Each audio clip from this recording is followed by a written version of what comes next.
Check, check, 1, 2.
The June 15th, 2023 hearing for the Planning and Land Development Regulation Commission is now called to order.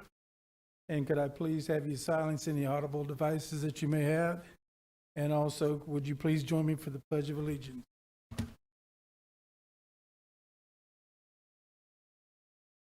Pledge allegiance to the flag of the United States of America and to the republic for which it stands, one nation, under God, indivisible, liberty and justice for all.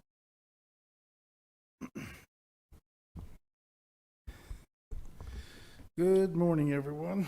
I would like to thank everyone for joining us this morning in the chambers and those of you listening in the PLDRC webinar.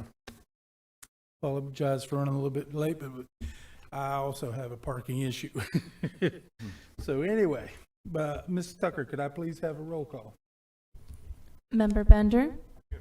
Member Shelley? Here. Member Costa?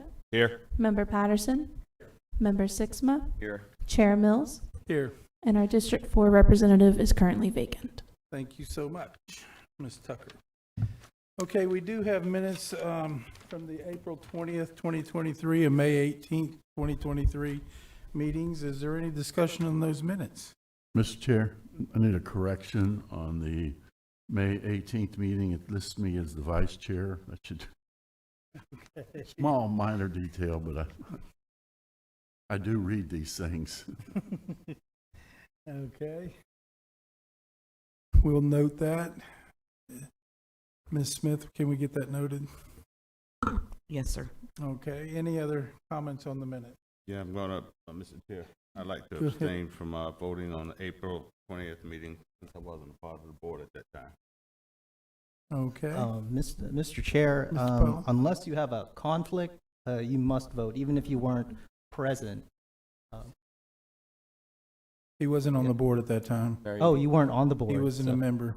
Okay. I mean, you still have to vote on previous minutes from a previous board, just to, essentially, it's a ministerial action to reflect what actually occurred, even if you weren't there.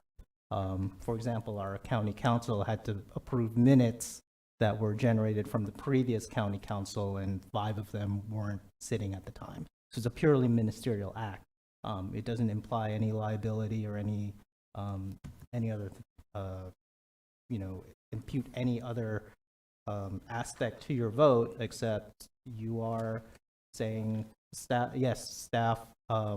these are the formal and approved minutes. Okay. You got to vote on that one, right? Okay. Any other discussion on the minutes? Okay, I will entertain a motion. I'll make a motion that the April 20th be approved, and May 18th with the change of Mr. Patterson. Make note that he was not vice chair at that point, and approve both of them. Make a motion. Second.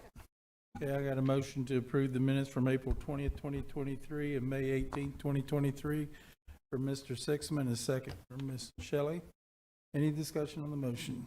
All those in favor signify by saying aye. Aye. Aye. Any opposed? Motion carries unanimously. Okay.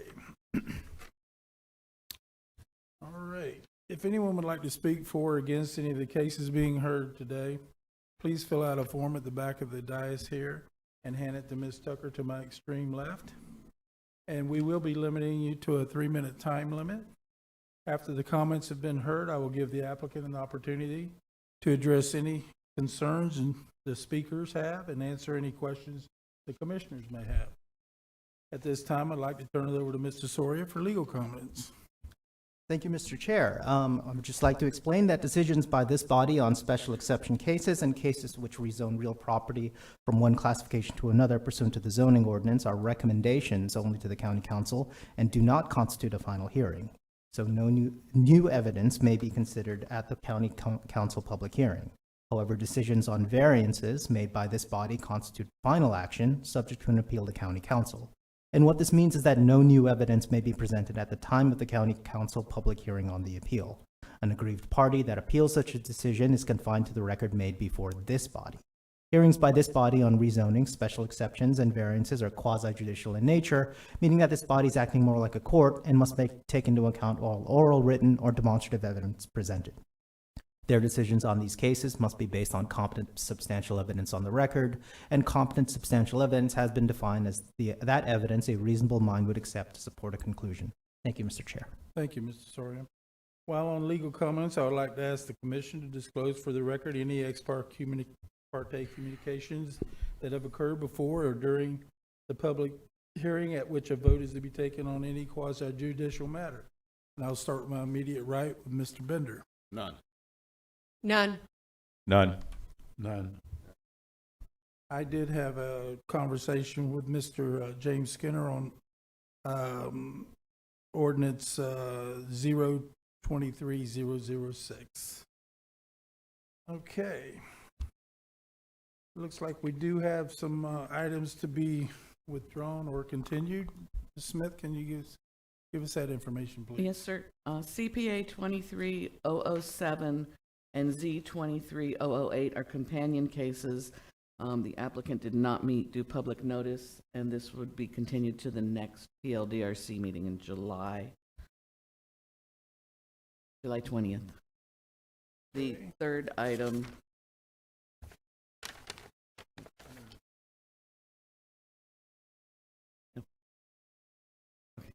The third item is S 23008. That is a special exception. The applicant requested to continue till next month until they could get a consent letter from the utility company to use their easement. Okay, you said that reference number was which one? S 23008. Okay.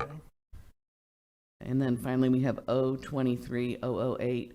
That is a county amendment. We're asking to withdraw that at this time, and we're going to make some additional changes to it and bring it back in the future, no date certain. Okay, so CPA 23007 and Z 23008 and S 23008, you're requesting that it be moved to the July 20th meeting? Yes, sir. Okay. All right, I'll entertain a motion. I'll make a motion that we continue CPA 23007, Zebra-23008, and SAM-23-008 to the July 20th meeting. Second. Okay, I've got a motion to continue CPA 23007 and Z 23008 and S 23008 to our next meeting of July the 20th from Mr. Costa and a second from Ms. Shelley. Any discussion on the motion? All those in favor signify by saying aye. Aye. Any opposed? Motion carries unanimously. We also have the O 23008 to be withdrawn. I'll make a motion that we withdraw cases O-23-008. Second. Okay, I got a motion to withdraw 023008 from Mr. Costa and a second from Ms. Shelley. Any discussion on the motion? Hearing none, all those in favor signify by saying aye. Aye. Any opposed? Motion carries unanimously. Okay, we do have one unfinished old business. Ms. Shelley, could I get you to read that into record?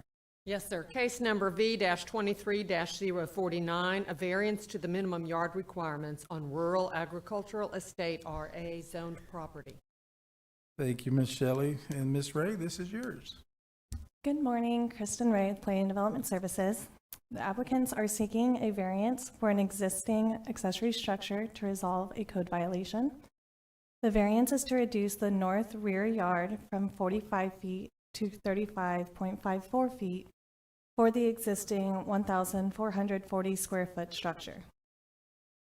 Staff recommendation for the variance is for denial, as the subject property is a typical lot that meets all dimensional requirements. Therefore, the structure could have been built within the minimum yard requirement. The parcel to the north, which is the most impacted, is undeveloped and owned by Volusia County.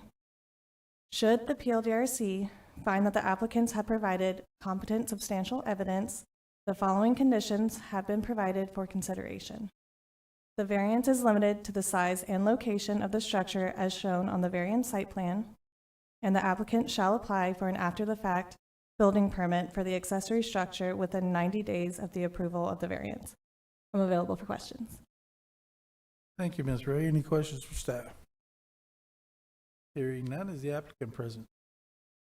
Would you like to come forward?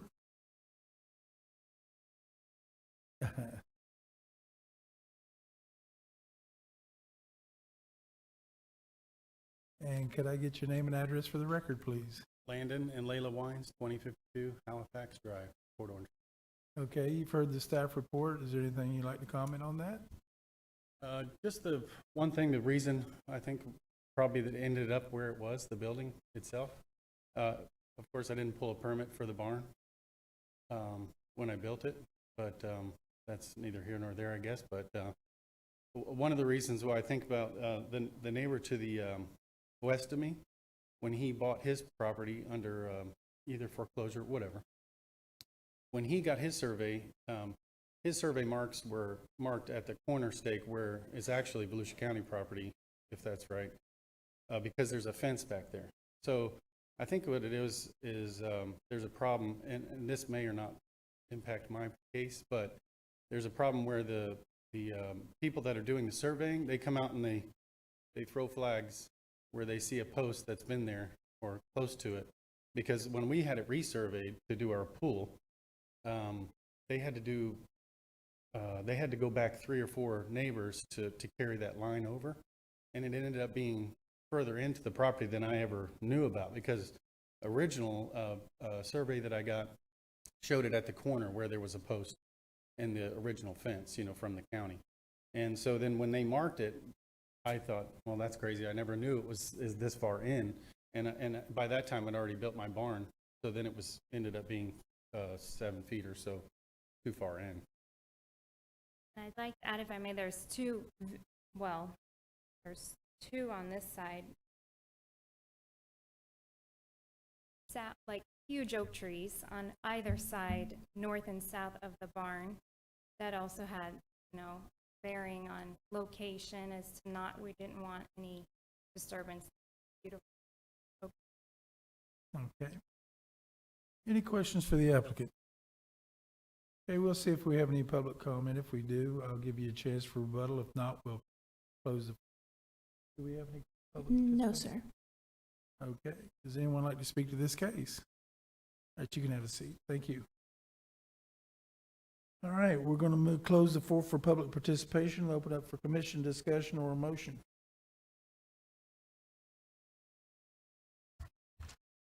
Everybody have their coffee this morning? Yeah, I'll, well, comment first is, looks like we got a pretty big, I don't know if that's an easement back there behind their property, between that and the FR zone property that's behind them. I don't see that variance would impact anyone in the negative at this point. So with that, I would make a motion, case V-23-049, make a motion for approval. I'll second that motion. Okay, I've got a motion to approve variance V-23-049 from Mr. Frank Costa and a second from Ms. Shelley. Any discussion on the motion? All those in favor signify by saying aye. Aye. Any opposed? Motion carries unanimously. Okay. Ms. Shelley, we get into our new business now, and could you read in our first case? Yes, sir. Case number B-23-061, variances to the maximum size and height requirements on a planned unit development PUD zoned property. Thank you, Ms. Shelley. All right, Mr. Hanson, this one is yours. Good morning, Michael Hanson, Planning Development Services. This particular case has 2 variances requests. The first variance request is to increase the size for a proposed addition to an accessory development unit based on today's standards. Otherwise, it was originally built as a garage apartment when it was originally constructed. The PUD, the Whispering Creek PUD, allows for the structure to be 3,000 square feet. With the request, it's to increase that up to 3,364. The current structure is approximately 798 square feet. And as far as variance two, it relates to the height of the structure. The zoning code allows for a 25-foot high accessory structure. The request is for 25.21 feet. In review of the criteria for each of the variance requests, staff made a recommendation of denial, noting that the only criteria that it met for either one was the fifth one, noting that it likely wouldn't be injurious to the surrounding area because there's increased vegetation between the neighboring property. There's it also borders a conservation easement of the PUD in the back rear yard. So the visibility of the structure would probably be minimized likely, and the applicant does have approval from their homeowners association. I'm available for any questions that the PLDRC may have. Thank you, Mr. Hassan. Any questions for staff? Hearing none, is the applicant present? Would you like to come forward?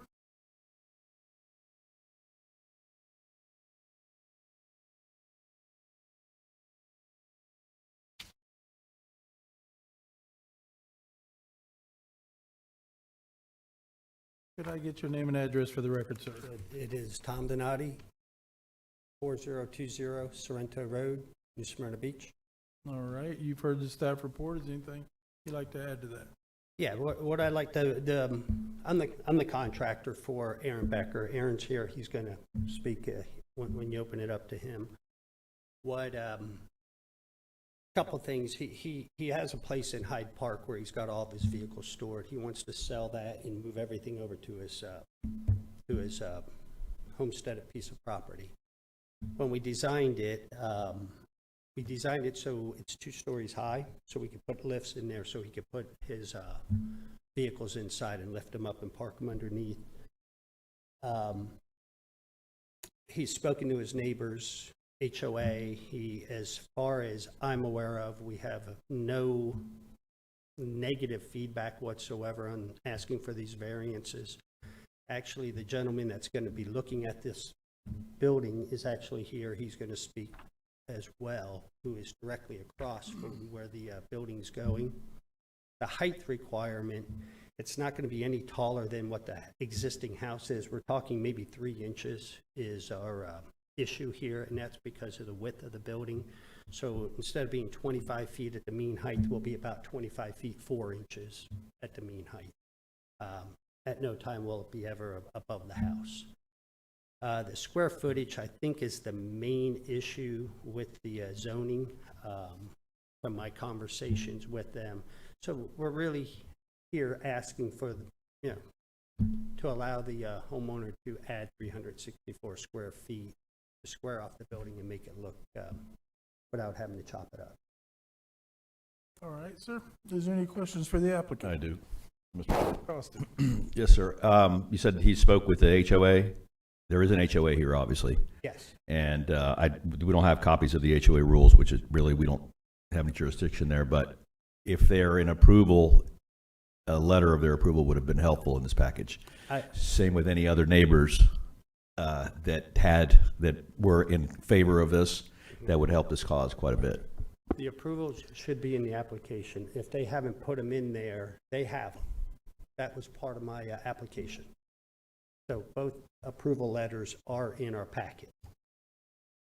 I'm looking to staff on that one. So, yeah, if they're there, we'll look. So, as I mentioned, we did receive the HOA approval document, and I noted that in the staff report. However, it wasn't included as an attachment to the report. Okay, so we do have that as a positive. That's correct. Okay. And you're looking at exceeding the limit by 364 feet, so the HOA doesn't have a problem with it. I mean, I don't. That is correct, sir. Yeah, okay. All right, thank you. Thank you. Any other questions for the applicant? All right, sir. We do have some public participation forms, but both of them are in favor, but you can still have a chance for rebuttal if Thank you very much. you need be. Okay, I've got Aaron Becker. I think you are the property owner. All right.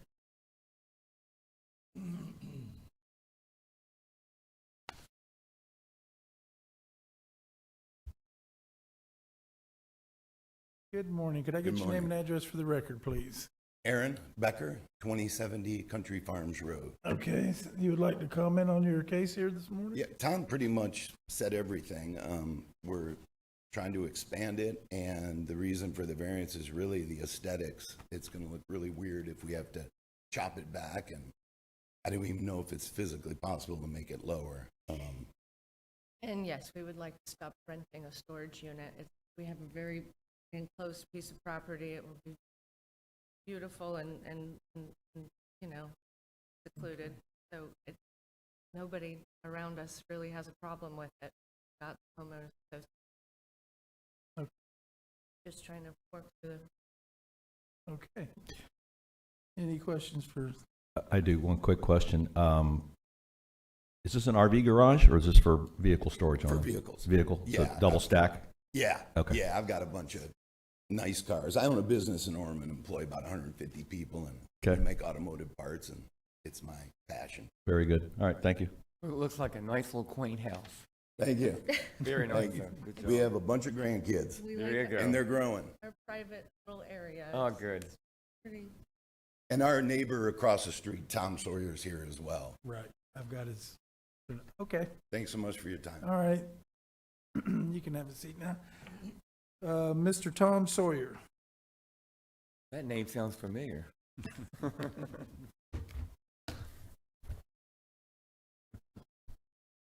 Tom Sawyer, 2660 Ava Circle, Port Orange, Florida. I live directly across the street from Aaron.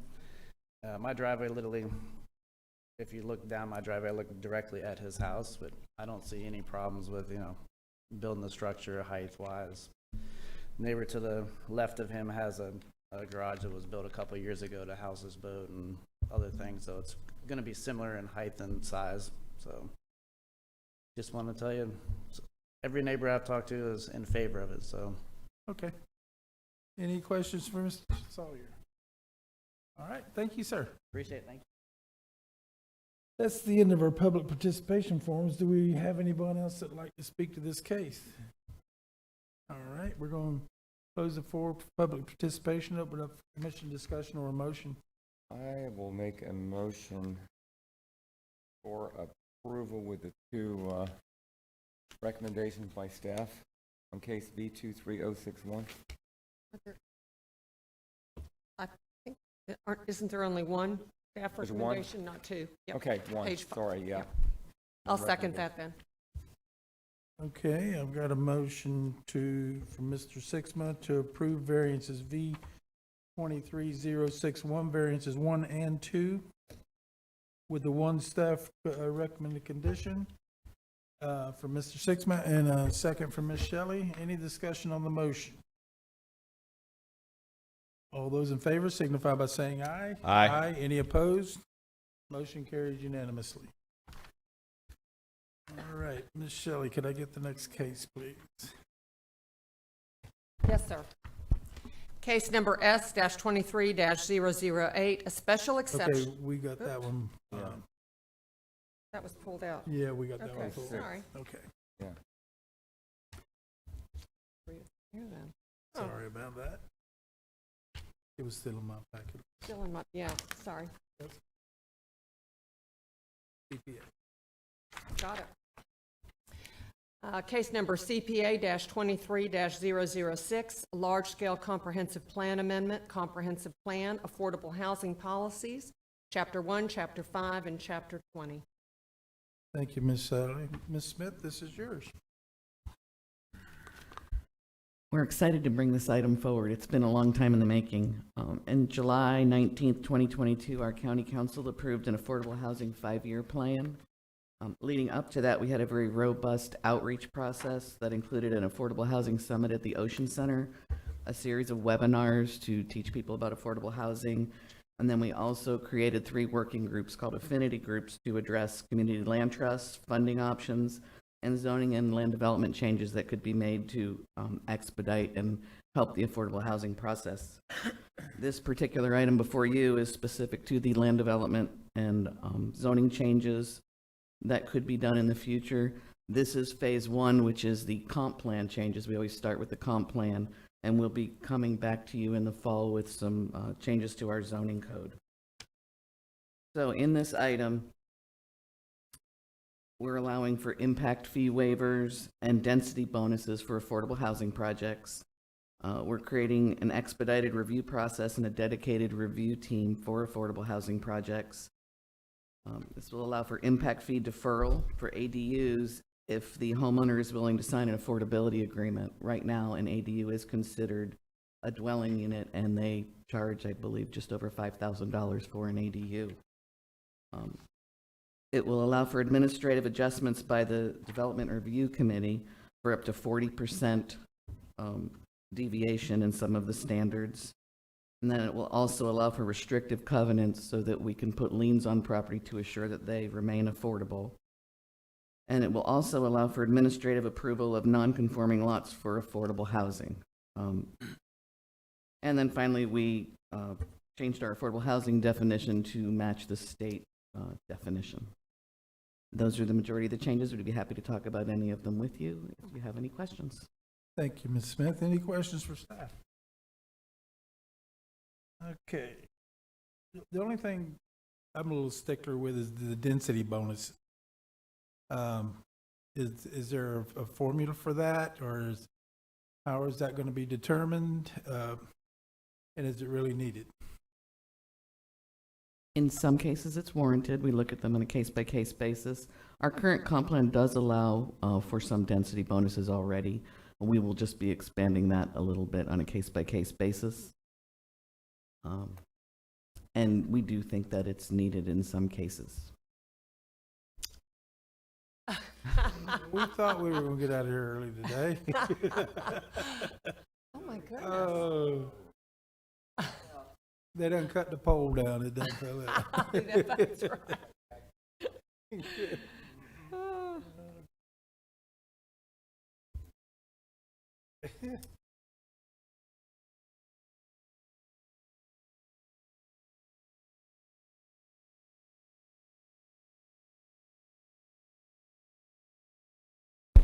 Oh, okay.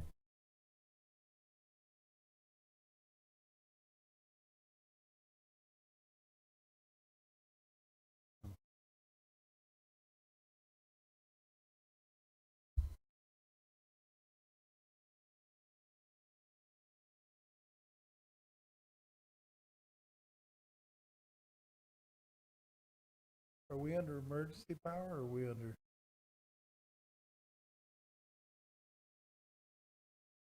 We don't know how long this is going to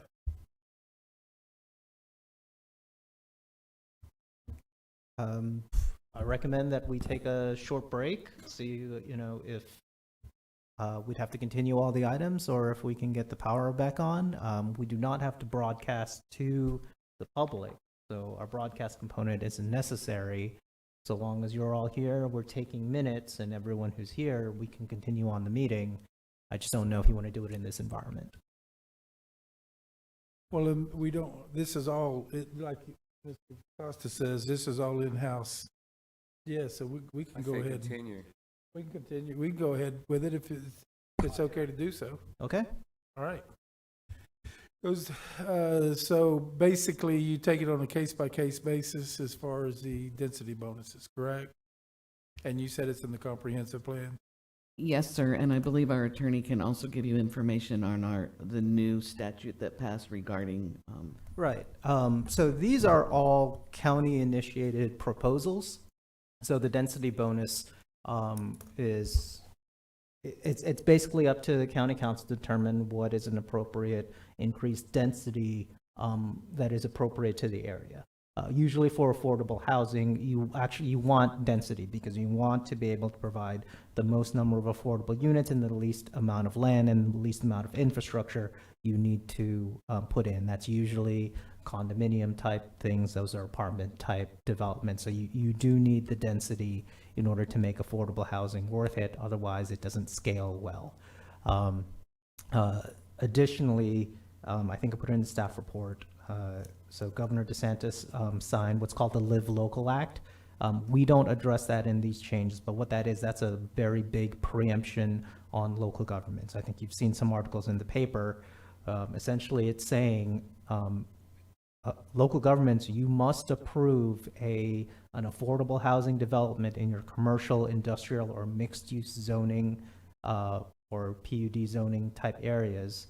And your density is actually the highest density that is allowable in your jurisdiction. Here in Volusia County, that's 30 dwelling units per acre, because that's our Sunrail Activity Center. So under the statute, if someone came in and said, I am going to develop at least 40% of multifamily units as affordable, they can reach up to 30 dwelling units per acre. What's the maximum height in county? Maximum height is, well, according to the statute, for preemption, the maximum height that they can go is the greater of 3 stories or the highest building within 1 mile. 1 mile. So 3 stories is the norm, or the highest building within a mile? Yes, whichever is greater. Mm-hmm. Okay, thank you. Okay. That answered my question. Okay, any other questions on this item? And I don't have any public participation forms for this item. Do we have any, Ms. Tucker? No, sir. All right, we're going to close the floor for public participation and open it up for commission discussion or a motion. I'm prepared to make a motion if there's no discussion. All right, Mr. Costa, go ahead. On case CPA-23-006, I make a motion that we forward find it consistent with the comprehensive plan and forward the application, case CPA 23-006, to the county council with a recommendation of approval. Second. Okay, I got a motion from Mr. Frank Costa to find the amendment consistent with the comprehensive plan and forward the application case number CPA 23006 to county council with recommendation of approval, and to transmit the Department of Economic Opportunity to the expedited review to the Volusia County Growth and Management Commission for certification. Is that correct, Mr. Costa? That is correct. And a second from Ms. Shelley. Any discussion on the motion? All those in favor signify by saying aye. Aye. Any opposed? Motion carries unanimously. Thank you. Okay, Ms. Shelley, could I get the next case, please? Yes, sir. Case number 0-23-006, an ordinance amending Chapter 72 of the Code of Ordinance to remove the Bob Lee Airstrip from the Airport Protection Overlay Zone. Thank you, Ms. Shelley. And this is Mr. Ashley, and he's not here, is he? Paolo and I will be Mr. Ashley today. Okay. Go ahead, Ms. Smith. So our zoning code has something called an airport overlay zone, and Bobley Airport was a part of that. Bobley Airport has now been decommissioned by the FAA, and this is simply us changing our zoning layer in our zoning map to reflect that it is no longer part of that airport overlay. That's in a nutshell. Thank you, Ms. Smith. Any questions for staff? What's, is it going to change the zoning from this point? I know It removes an overlay restriction. So if you have a public use airport, you're required under Florida statute to impose essentially an airport restriction zoning. It affects the adjacent and surrounding properties, and it prevents construction of certain structures.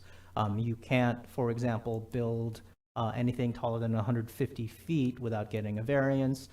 You are excluded from putting single-family dwellings within the runway protection zone in the primary area. In front of the runway, I think it goes up to something like almost 2,000 feet, depending upon the type of planes and what type of what the airport is designated as. So the overlay is a restriction on the surrounding properties to basically clear airspace. So you can't have tall things, and you can't have certain structures, single-family like residence towers schools and stuff like that. Yeah. Well, if we lift this, what's going to happen to what's it going to be zoned at this point? It's zoned for agriculture, and it's agriculture. privately owned, and the owner does have a large cattle operation, which he intends to maintain Okay. on all of his parcels. All right. Okay.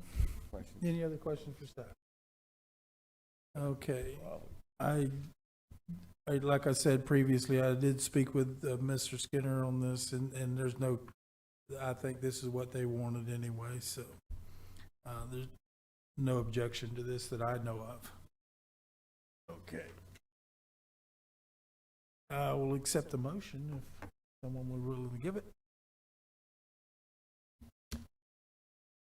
I'll be glad to make a motion Okay. that we approve ordinance 23-006 and forward to the county council with a recommendation of approval. Have a second? I've got a motion from Ms. Shelley to forward the ordinance, what number is it? 023006 to county council with recommendation of approval, and a second from Mr. Patterson. Any discussion on the motion? What number did you just say? What was? 023006. I think he's referencing the file number. It's ordinance 2023-29. Yeah, it's is the ordinance. ordinance. Oh, okay. Yep. I was looking at her file sheet. Okay, it's ordinance number 2023-29. Correct. Amendment to Chapter 72 of the Code of Ordinances. Okay. Yep. Got it. You good with that, Ms. Shelley? Yes, sir. All right. Any discussion on the motion? All those in favor signify by saying aye. Aye. Any opposed? Motion carries unanimously.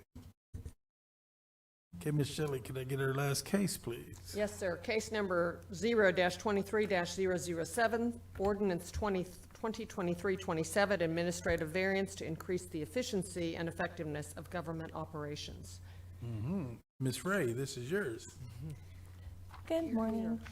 So it was requested for us to evaluate how to best address minor setback issues and fence height requirements on properties that have multiple streets. Research was conducted into how surrounding municipalities address the administrative variance process. It was concluded that a majority has a deviation of 10%.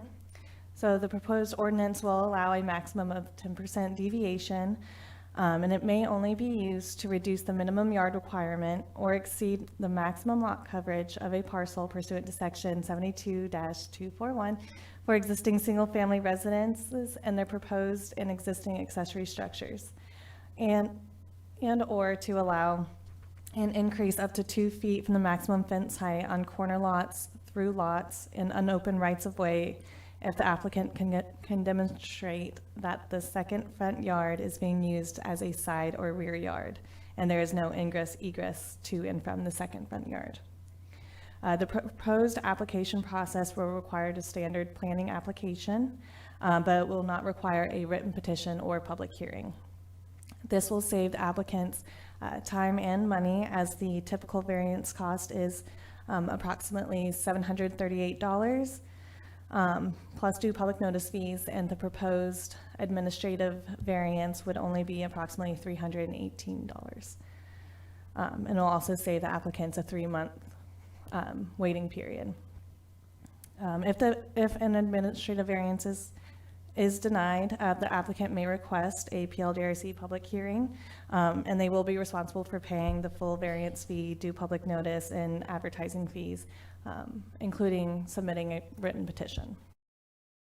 Between January of 2022 and April of 2023, the PLDRC approved 16 variances for minor yard encroachments and 13 fence height variances on corner lots, through lots, and unopened rights-of-way that could have been improved administratively if this ordinance was in place.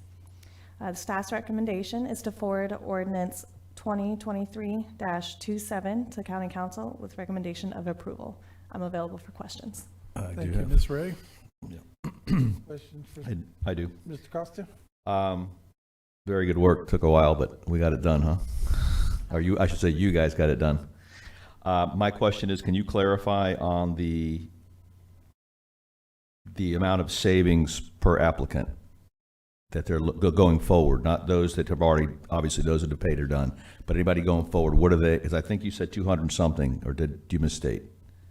So currently, just for a regular variance request, it is $738.61 plus due public notice fees, which can vary between $80 to $150 for that. Okay. So with the administrative variance process, it would only be the cost of $318.57. Okay, I thought I heard 200 something. That's why maybe No problem. All right, so about $300 they can get in and get out, and instead of a 3-month waiting period, what do you anticipate the turn time would be from the time, if the package comes in complete? Let's go from there. This would be approved by our planning director or her designee, so it would be definitely less than 30 days, probably just a few weeks, depending Okay. on the number we get. Okay, all right, perfect, very good. Any other questions for staff? I'll be glad to They make a still would allow their appeal process in the event that you denied it, or they could still bring it before the PLDRC, correct? Okay. That's correct. I'm prepared glad to to make a make a motion. motion. Yeah. Go ahead. I will make a motion on case 0-23-007 that we forward ordinance 2023-27 to the county council with the recommendation of approval. Second. Okay, I've got a motion from Mr. Costa on ordinance 2023-27 to forward the ordinance to county council with a recommendation of approval, and a second from Ms. Shelley. Any discussion on the motion? All those in favor signify by saying aye. Aye. Any opposed? Motion carries unanimously. And if I may ask a question after the fact to staff, is there a backlog currently of any variances for this that this would apply to that is currently in the pipeline? No, sir, we're all caught up. Well, beautiful, thank you. Start clean then, thanks. Okay, well, that's the end of our new business, and we'll move right into any other public items. There are none, sir. Staff item comments, None, sir. mission comments, other than parking. Press and citizen comments. All right, this meeting is adjourned. Oh, 42 minutes by my clock. I told you we were gonna get to it. Even the power couldn't stop us.